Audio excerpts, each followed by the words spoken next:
మహబూబాబాద్ కేంద్రంలో సోలార్జా memorial society ఆధ్వర్యంలో కార్గిల్ విజయ్ దివస్ వేడుకలు నిర్వహించారు. దేశం కోసం అమరులైన సైనికులను స్మరించుకుని పూలమాలతో పలువురు మాజీ సైనికులు నివాళులర్పించారు. పట్టణంలో ర్యాలీ నిర్వహించి అనంతరం పాఠశాల విద్యార్థులకు పండ్లు పంపిణీ చేశారు. అమరవీరుల జవాన్ల ఆత్మకు శాంతి చేకూరాలని కొవ్వొత్తులతో ఘనంగా నివాళులర్పించారు.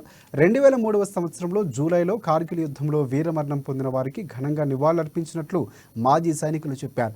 కార్గిల్ పోరులో పాకిస్తాన్ మూకల్లో దేశం నుంచి తరిమికొట్టి వారిపై విజయం సాధించి త్రివర్ణ పతాకాన్ని ఎగురవేసిన రోజును కార్గిల్ విజయ్ దివస్గా జరుపుకుంటామన్నారు.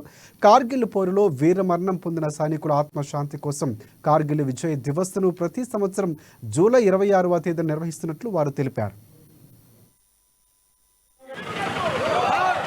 కార్గిల్ కాశ్మీర్ చొరబాటుదారులని కాశ్మీర్ మిలిటెంట్ల రూపంలో పాకిస్తాన్ తన సైన్యాన్ని ఇండియాలోకి పంపి మన యొక్క 150 చదరపు కిలోమీటర్ల ఏరియాను ఆక్యుపై చేస్తే ఇండియా వాళ్ళు ఆపరేషన్ విజయ్ పేరుతో ఇండియా సైన్యం ప్లస్ సఫేద్ సాగర్ పేరుతో ఇండియన్ ఎయిర్ ఫోర్స్ని రెండూ కలిపి ఈరోజు విజయాన్ని సాధించడం వల్ల మనం విజయ్ దివస్గా దీన్ని ఈరోజు చెప్పుకుంటూ ఈరోజు మనం విజయ్ దివస్ చేసుకుంటున్నాం.